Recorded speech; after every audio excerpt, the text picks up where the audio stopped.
देखिए आज का थाली मेरे यहाँ का, ये चावल, ये बथुए का ग्रेवी वाला,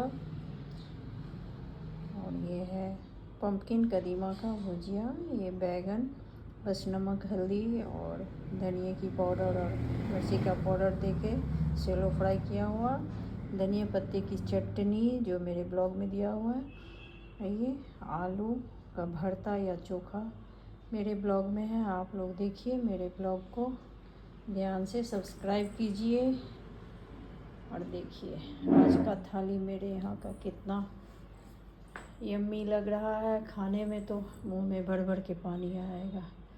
तो सब लोग मेरे पेज को फॉलो कीजिए, सुषमा का संसार, मिथिला की सुषमा को, और मेरे मनोबल को बढ़ाइए। सब्सक्राइब तो ज़रूर कीजिए, कमेंट कीजिए। Thank you.